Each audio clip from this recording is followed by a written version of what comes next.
YouTube? Bagpiper coming at you from the car. Gotta go get my kid.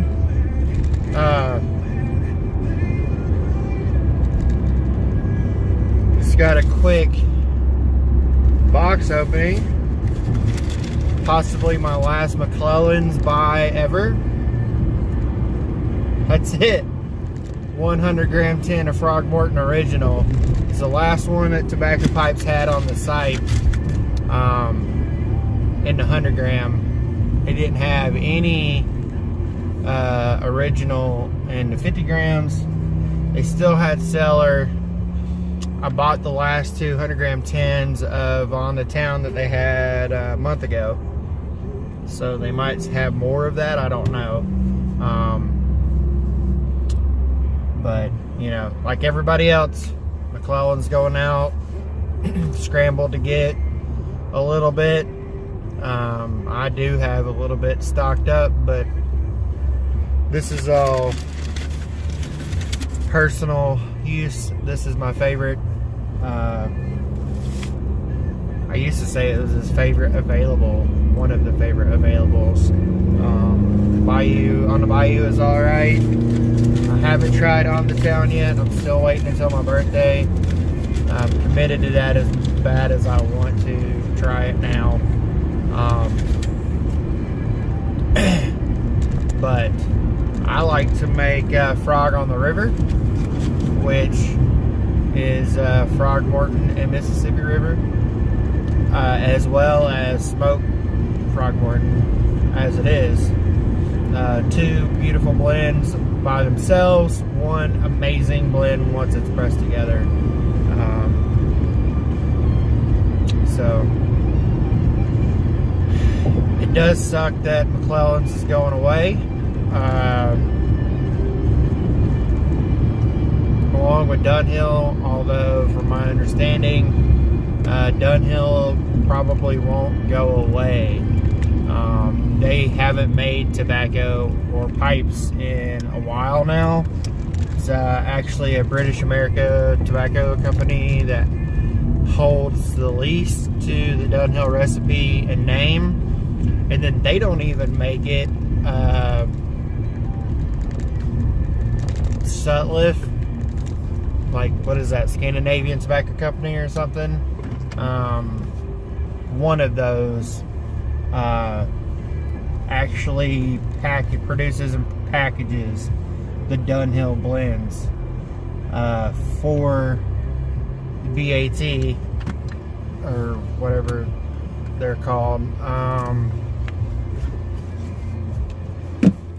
It's confusing if you try to put too much thought into it.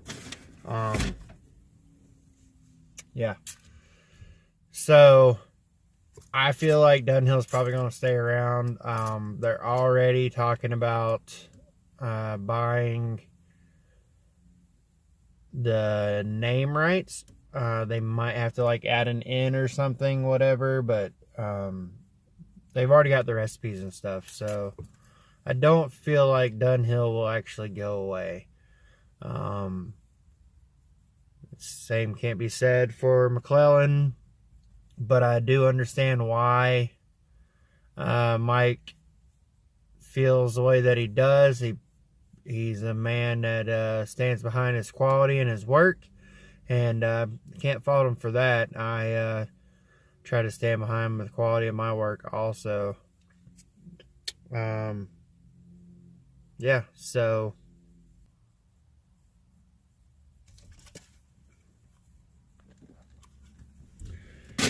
end of an era, my friends, but it is okay because there are tons of tobaccos out there. C&D, GLPs, both have some really good blends that I'm enjoying, so I can continue to buy from them.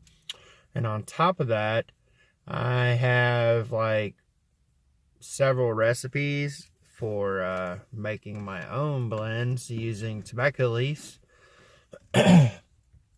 Pulled my Latakia flake out of the press yesterday, And I put it into the press and the leaves were too dry.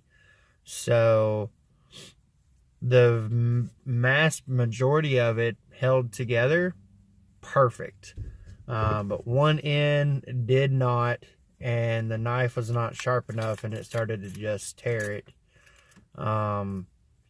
So what I ended up doing was I had some of the leaf left over, because if y'all remember from that video, I wasn't able to fit it all in there.